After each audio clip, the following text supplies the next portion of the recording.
still identify that. And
the team's meeting's on.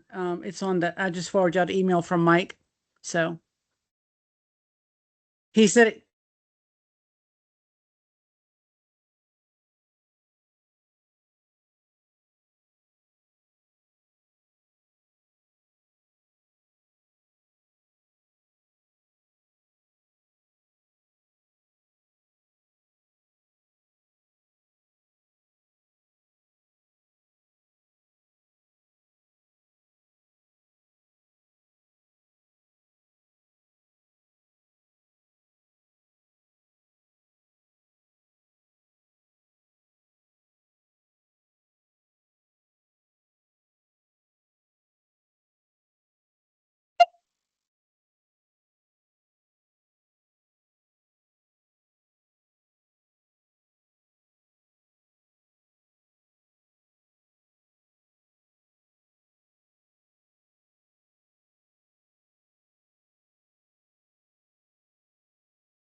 I'm not sure if anybody can hear us on Teams, but we are muted and we cannot hear you all.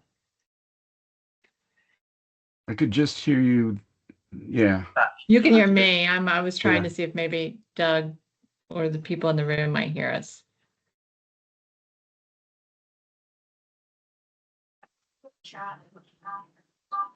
So can you hear me now? You can hear me? There's still a reverb. Is your laptop on mute? We can hear you, but there's a reverb. So our laptops should be on mute and the sound should only be from the owl. The owl from the owl. How long is that gonna last? Okay, my volume's down and I'm muted, but it's still coming through.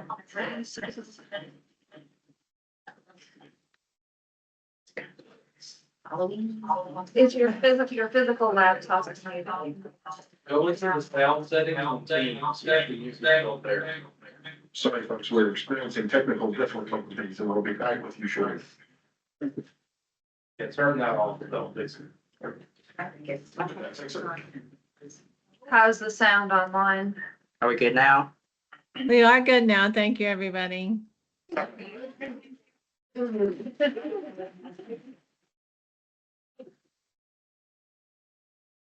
had a joke, but I'll avoid it. So anyway, that's the IHL program inventory. We do report that again by CIP code, and how we report out matters because that's how our governing body thinks we operate, right? Based on CIP code. They don't really know that we have all of these other things. They know how we have it based on our program inventory. So every time we propose, modify, or retire a degree, the IHL reviews it and requires a CIP code to classify it correctly. So anytime we decide to develop a new program, we're going to ask you to review a CIP code, identify a CIP code that is unique for that, so that we can get credit for that at the IHL level. If we do not have a unique CIP code for a program at IHL, it is like it doesn't exist. And you'll see some ripple effects of that, as Claire was pointing out here in just a moment, okay? IHL uses those CIP codes for course data. So we do have, as Claire said, CIP codes assigned to courses, although we're not going to spend too much time talking about that today.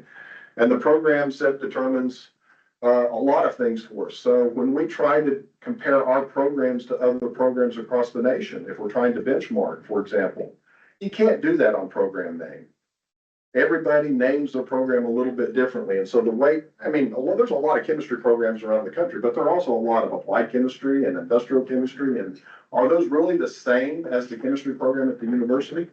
And so the way that we do this is by CIP code. So which peer programs across the state we're compared to, as an example. We'll see some stuff later on about how we can look at our degree productivity based on CIP code across the state, for example.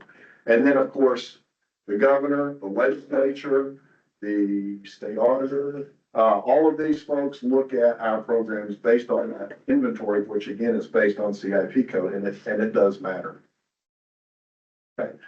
And so, for example, this is the degree productivity dashboard that we have in institutional research. So big shout out to those folks for putting this together.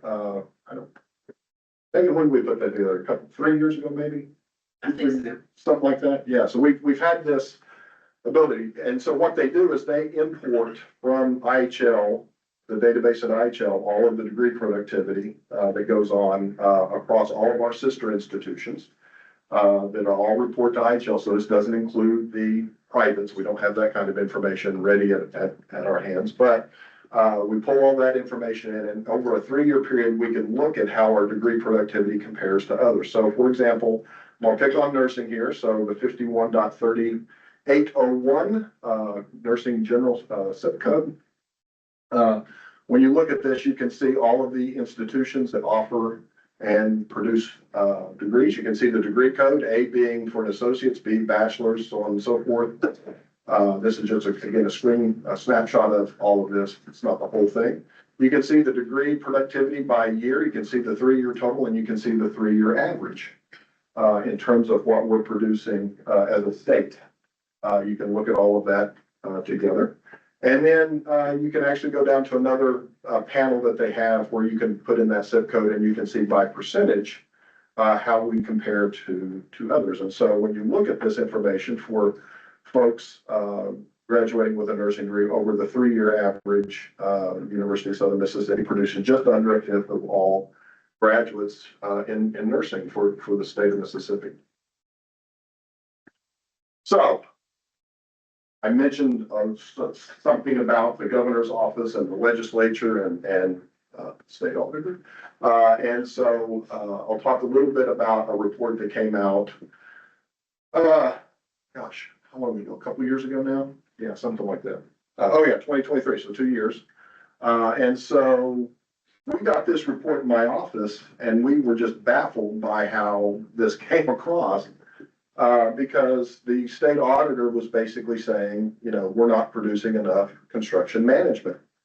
We've only produced, what's the number? 38 construction management graduates from 2015 to 2017. This was based totally on CIP code. It had no additional context to it.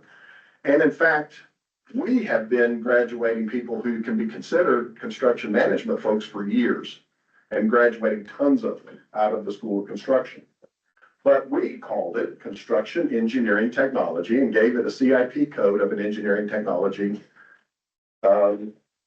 zip code, right? It was a 14 dot something, I forget the exact CIP code. Well, oops. Did you do that? Yes. Okay. She's keeping me. Yeah, so there we are. Yeah, so what we need to talk about. Really love that graphic. The old CIP code was a 15, so construction engineering technology CIP code. So we didn't get any credit for construction management.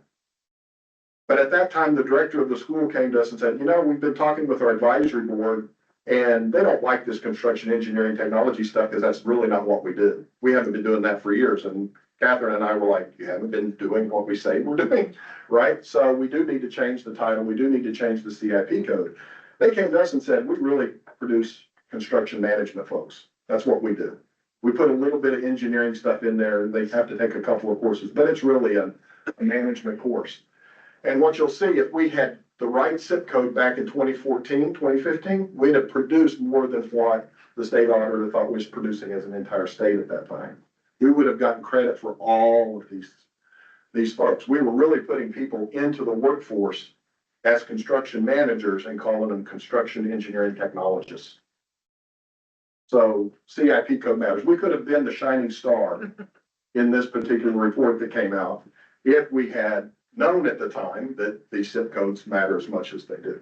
And they do. So they came in and changed their CIP code to 52201 and construction management general. And now we are, I wish there would be a second follow-up report because we would be at the top of the list. But we can't control what they do. All right, time for Batman. Right, so similar to the IHL reporting at the state level, the institution also has to report to the federal government. So the main way we do that is through our IPEDS reporting. So IPEDS stands for the Integrated Post-Secondary Education Data System. And this is the primary source of data for all institutions, universities, colleges throughout the United States. So importantly, every single institution that receives federal funding, being that Title IV funding, is required by law to submit data to IPEDS each and every year. So when the university reports to IPEDS, all of the data and information that they've requested is submitted and categorized by zip code.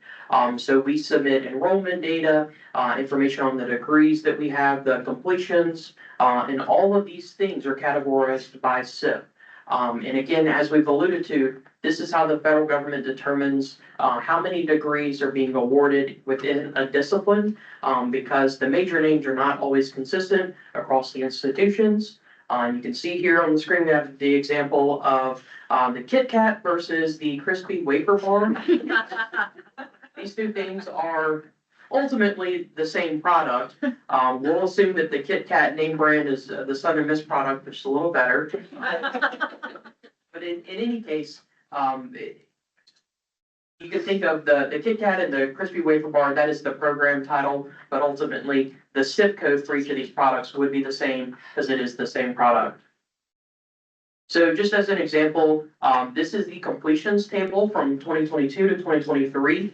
So this is pulling out the iPads data that we submitted to them. But just to show you what that looks like, at least on their end, when they're looking at our data, you can see that for the completion data, it's all categorized by CIP code and it does not have the degree title or the program name, any of those things major. So this very first one, this environmental science master's degree, it does not say earth and environmental science MS. It just gives the CIP code and the CIP code title.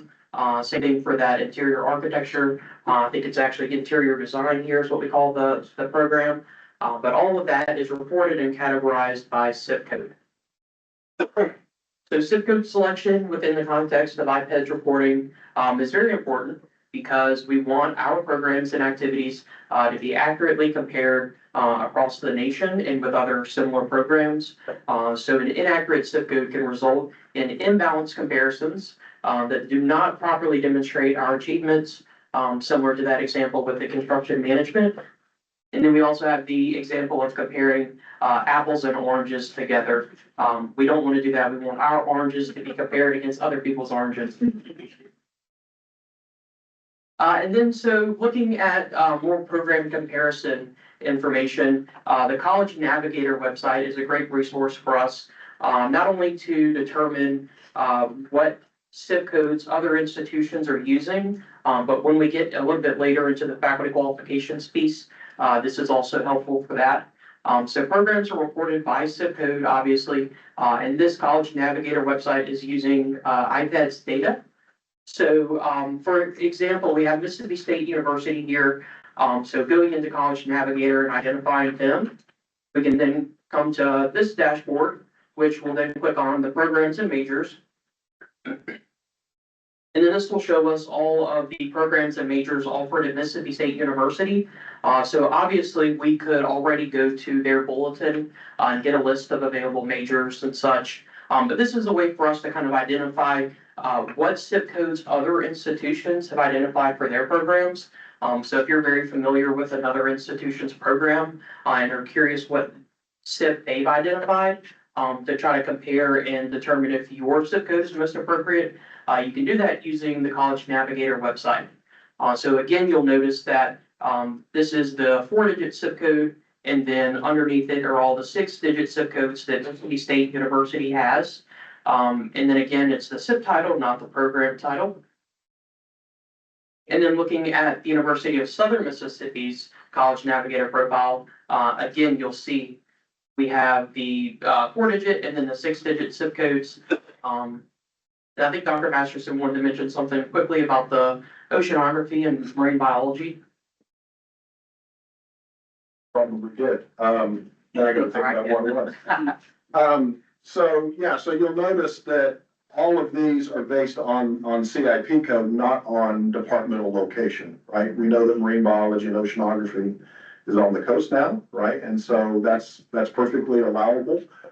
This doesn't completely align with our department or our school discipline kind of structure. Again, this is all based on a CIP code because marine biology has its own CIP code that is a 26 CIP code, just like biological sciences has a CIP code that is a 26 CIP code. And then we also wanted to, within this context, briefly mention curricular analytics. So if you've been paying attention to the mail out, you'll know that next week we're going to have an entire session dedicated to curricular analytics. But within the context of CIP codes, you can go into the platform and just using chemistry, biochemistry, BS as an example, you can go into the metrics tab within curricular analytics for any of the degree programs we have at Southern Miss. And then curricular analytics will automatically give you a comparison based on the CIP code. So again, we'll get into this a little deeper next week, but the complexity of a program pretty much specifies the number of prerequisites and the overall complexity towards the path for a degree plan.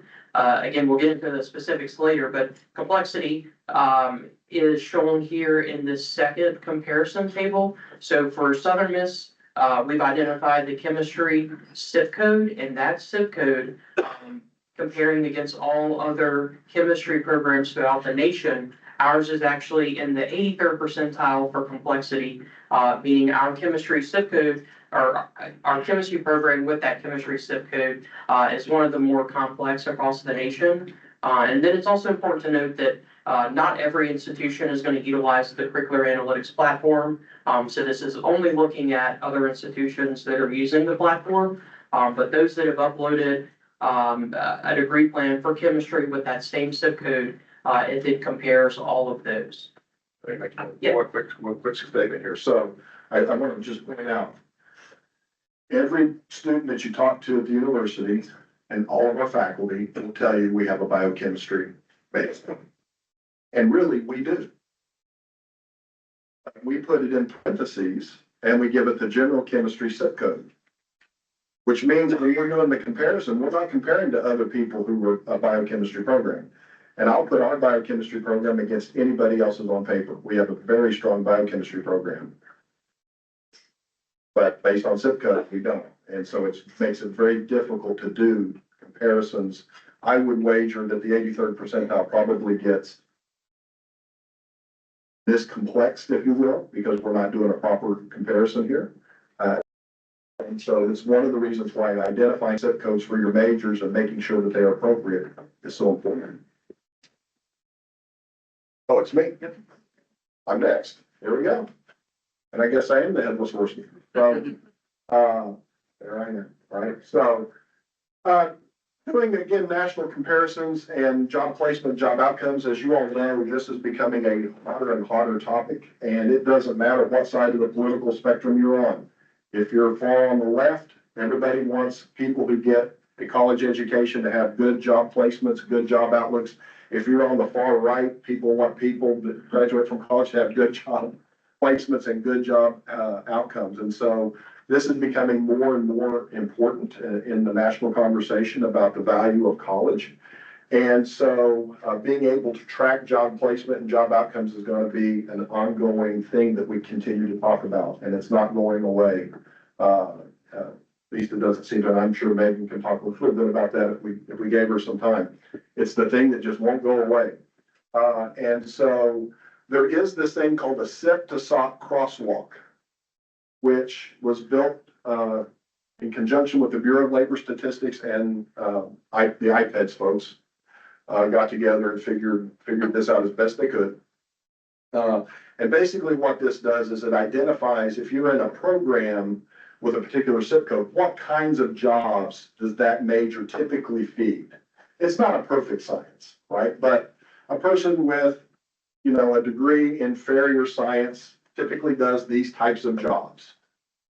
That's kind of how it's rated, okay? So it's not by your individual job title, but your job family or your job classification, if you will. These so-called occupational classification codes or SOCs. And so you can do CIP to SOC, and you can also do SOC to CIP, and you can go back and forth and figure out what you need to figure out. But the U.S. Bureau of Labor Statistics, we've got a link here for you. You can actually go in and identify, information based on SOC codes, what kind of the employment projections are going to be, salary type information, all of this type of stuff is going to be available to you. And so this is going to be important as you think about developing a new program. What are the outlooks for our students? I think that's very, very important to think about at the planning stage. And so if you've ever filled out a permission to plan, you'll know, number one, we're interested in the number of graduates that you think we can probably get out of such a program. But two, we're also interested in what kind of job opportunities do they have. We're trying to be ahead of this with where the federal government and the state governments are seeming to go in terms of looking at college outcomes for students in terms of job placement and salaries, et cetera. This also leads into gainful employment. this has been up and it's been down and it's been up and it's been down. And it is still a Title IV funding requirement that we submit data on gainful employment. It's always in kind of limbo right now because of the political tensions in Washington, DC, but it's not going away. The people on the left agree with this. The people on the right agree with this. This is a fairly politically neutral thing. I think the only people that really kind of get upset about gainful employment is us in this room. Because we all know that students make choices sometimes about what they do after they graduate that are not in our control. And I understand that. But nonetheless, the people who control the purse strings, they want to know, are people who are getting a college degree ending up being gainfully employed? And they broadly define that as, are they doing better financially than somebody that just graduated high school? It's kind of what they're, is that right, Megan? That's more or less correct? Yeah, so I mean, and there's a lot of detail that goes into that. So I gave you a very big, broad overview. But we have to report our degree production based on CIP code and credential to IPED students. Okay, so we have to report it. It's not a, Doug, you just don't send that. It's a, we are required to send that, okay? I just want you all to know that. I had somebody one time say, well, what if we just don't send it? I'm like, then we don't get Title IV funding. That all of a sudden impacts everybody. So guess what? We are going to submit it. I may not like it, but we're going to submit it, okay? And so, got to do it. And keep in mind that the graduation data lags by a couple of years, okay? So, you might remember last year, maybe 18 months ago, somewhere in that, there was some communication out of my office that we were wanting you all to review your CIP codes and make sure you had the most accurate CIP code. The reason is because when we changed the CIP code legitimately, okay? If we would legitimately changed our CIP code, that reset everything for gainful employment. Because gainful employment looked at like 5 or so many years of history for your graduates, right? Now, if you went in and said, wait a second, we got this thing and we called it chemistry, but it's really biochemistry, let's make it the right CIP code.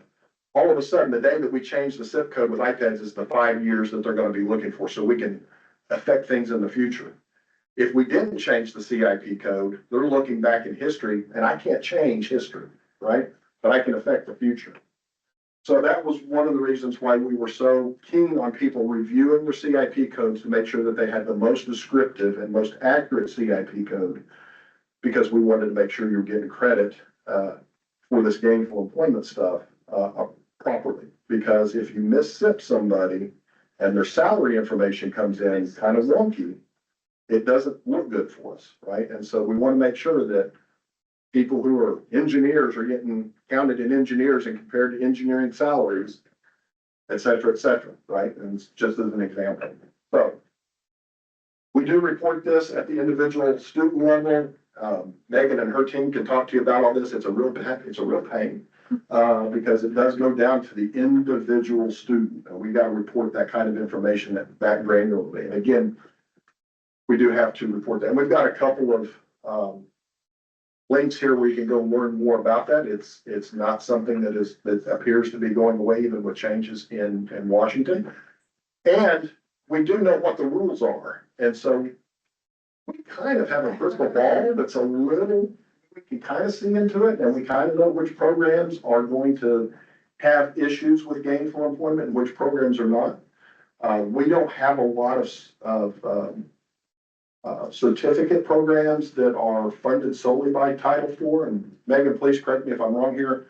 And so most of our programming from gainful employment, I think it's going to be okay, but there are some that we're going to have to kind of work on, I think, in the future. But we can model this now, more or less, and so we know what the rules are and how we have to submit all of this kind of stuff.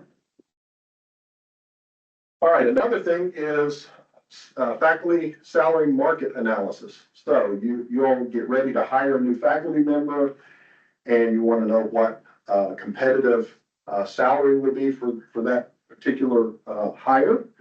We have to do this based on salary market analysis, and it has to be based on, data that is widely reported, things like Coupa and so-called Oklahoma, data, data sets that we get. And so, again, this is based on the discipline that we're hiring into. So if you're a unit that has a particular CIP code and you're hiring a position in that CIP code, you want to look at salaries for other programs along that CIP code. You know, if you're hiring an engineer into a business program or whatever the case may be, that may well be fine and dandy. But you don't base this based on what they have their degree in. You base it on what they're going to be teaching, right? So that's the important thing there. So for example, we blocked this one out. You can look at our survey data. This is actually available on Helio Campus. And so here you can see the professor, associate professor, assistant professor. You can see the number that's in the data set. You can see the minimums, you can see the averages, and you can see the maximums. So as you start to think about hiring new faculty or doing equity raises, if we can do that kind of thing, you're going to want to look at this type of data to kind of get that range. And again, it's all based on the CIP code. So being able to report that information correctly matters. All right, so here's an example. This is a real example from USM. So up until fairly recently, the last time we did the reorg, right? We basically took the old department names and gave them the CIP code, right? But anthropology and sociology was a combined discipline at that point. Okay, that's just what it was back in the past. I had nothing to do with that. It's just the way it was. But that discipline was assigned a 450201 CIP code, which was anthropology. So from a analysis perspective, everybody in that discipline was CIP'd as a anthropologist. Okay. And so if you were to look at the market salaries for these areas, they're just different. They just are, right? So the average for anthropology within that data set is about 81,000. The average market salary for sociology is a bit higher, right? And so, but when you combine them all together and threw them in as anthropology, you couldn't really get to that if you were trying to hire a sociologist. It looks like we were probably asking too much based on the analysis for a starting salary, when in reality, it really weren't. And so in fall of 2024, Merrick came to us and asked, can we actually split that discipline into two separate disciplines so that we can more accurately look at this type of data? And we said, sure, absolutely, we can do that. And so now sociology is split out and anthropology is split out from the one, so that you have the two disciplinary CIP codes, which allows for a much more accurate analysis of this kind of data. Okay, another impact of CIP codes is STEM designation. STEM matters, not because I'm a STEM person. I think that's one reason why it matters, but it matters more broadly than that. And it matters because of our students. Okay, so the Department of Homeland Security allows our students to stay in the country and work for a period of time. It's called OPT, right? And they have an entire list of CIP codes that they designate as STEM programs. And if you have a STEM degree, you're more likely to get your OPT and stay for, what is it, 2 or 3 years? 3 years, I guess, on OPT.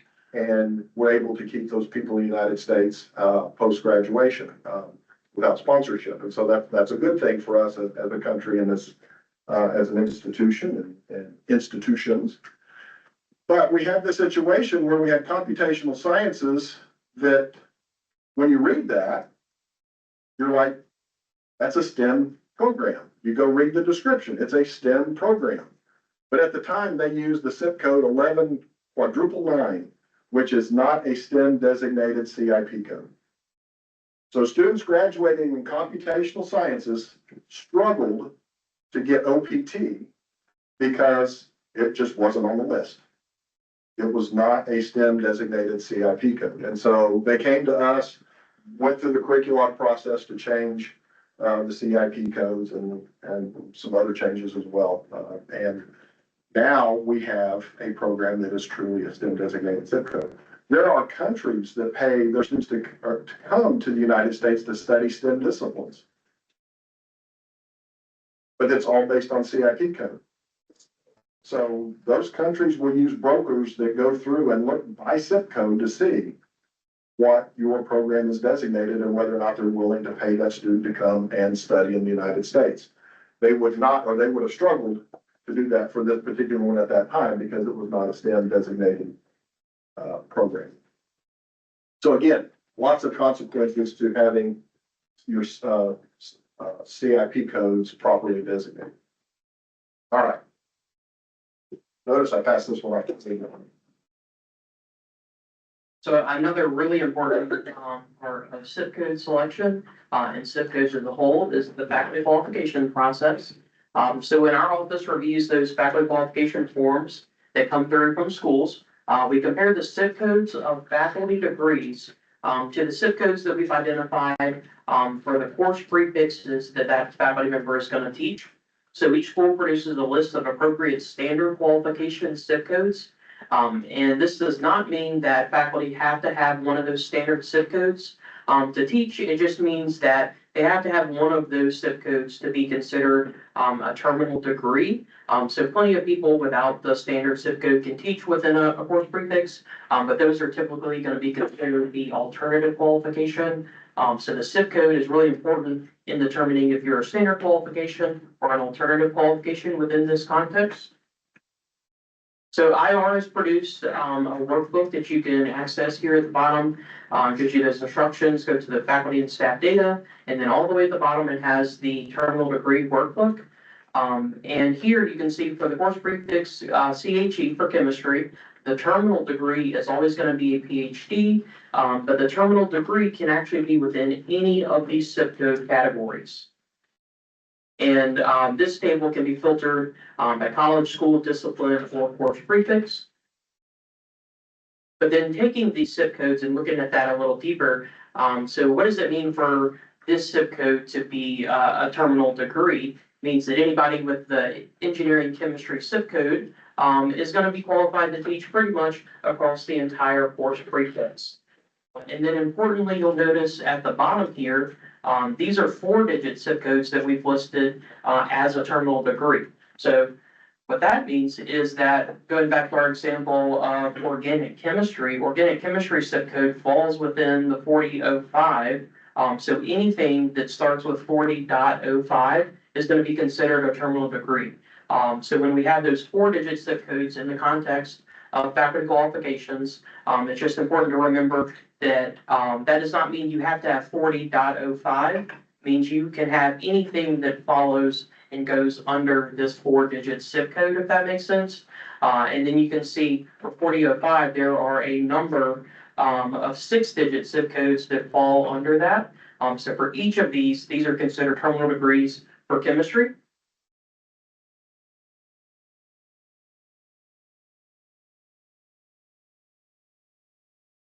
So we talked a lot about all the different impacts of zip codes. So you might be wondering, all right, how do I figure out what my program zip code is now? Do we need to review that?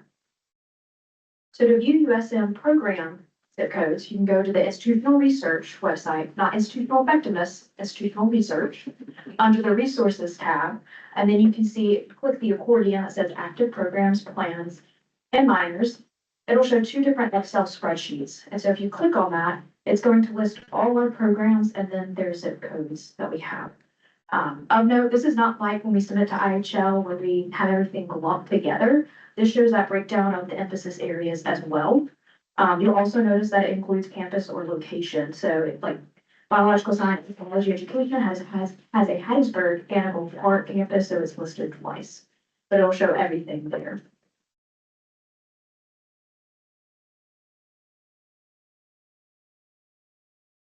And coming back to me real quick. So in talking about all of these things, if you now wonder, what is my zip code for my specific degree, you can actually identify that in faculty success. So zip codes for faculty degrees are listed in faculty success. You can check this not only for yours, but if you're a school director, or in the dean's office, you'll be able to look at this for your faculty as well. So going into faculty success and going to the main, activities landing page, you'll see the education, panel. You can click on that, and then you'll select the degree in the list of degrees that you have. And then there at the bottom, there's, Our laptop's possessed today. It is Halloween.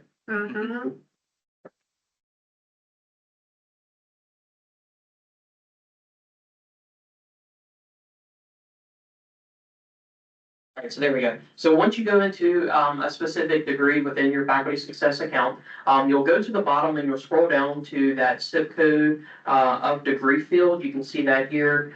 So 400501 is the zip code that we've identified for Dr. Masterson's PhD. But just wanted to give you an example and show you that you can see this within faculty success.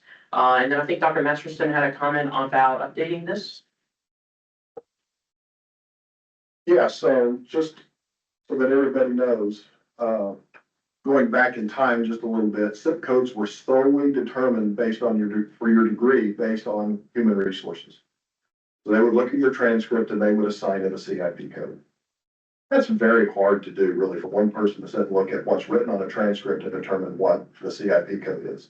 Sometimes they got it wrong. Nothing nefarious, it's not correct. And so we do have a way in which if you look at the CIP code and you go, yeah, that's not mine.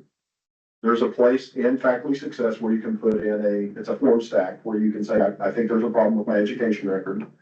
That information gets sent both to me and to Sharon Hughes over in HR, and we will review that and find a better zip code.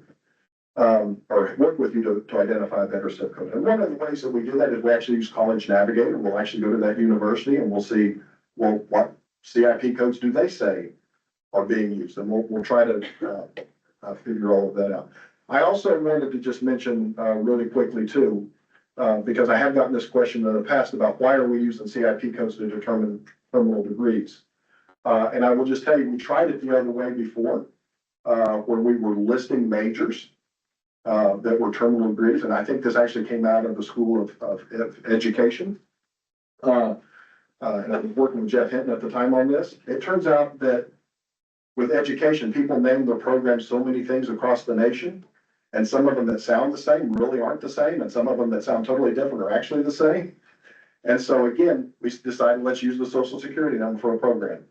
If this definition is what you think a program falls into, then we'll count that as a terminal degree. So we went from a list of huge list of different program action titles on a transcript as we got them year after year to just a handful of CIP codes that we can actually work with. So now we're not as concerned about what they actually print on your transcript as they are about how that had been identified with the CIP code. So that made it a lot more convenient to do.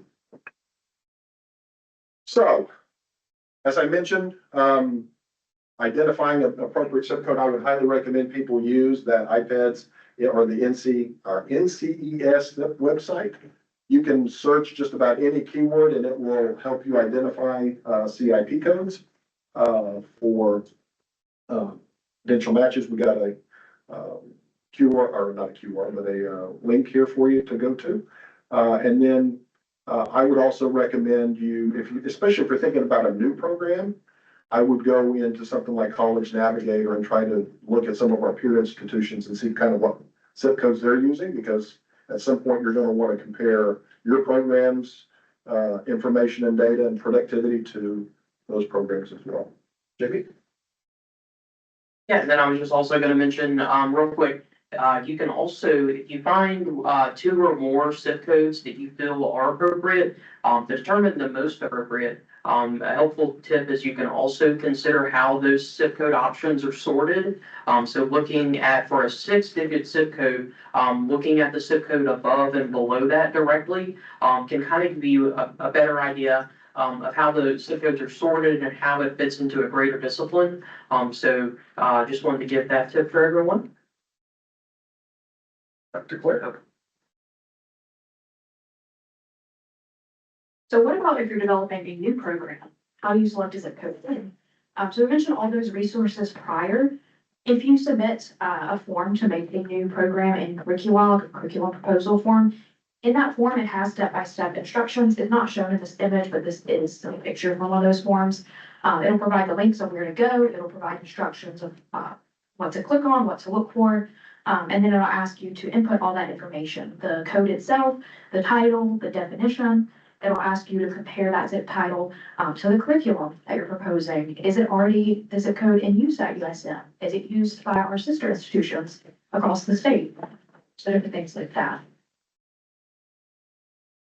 To wrap up, we'll have a couple different sessions coming up in the next couple weeks. JV, did you want to talk about the first two? Sure. As I briefly mentioned earlier, next week, right here, next Friday, we're gonna have another session, talking specifically about curricular analytics. So we'll get into all the details on, how to use that platform and what those numbers mean, and how the complexity score is determined. And then also, I'm sure most of you in here have your faculty success accounts all updated. But if you have any new faculty, or any faculty going up for promotion and tenure coming up, we have a depth the data session where we'll be doing a data entry workshop with some light refreshments. We'll be there to answer any questions and help get any data entered into faculty success. And then Claire, you want to make a note about the assessment reports? So sometime in the spring, we'll have another session discussing the assessment report requirements that are due for the assessment report due in September of 2026. A little too early for that now, but it'll just be something coming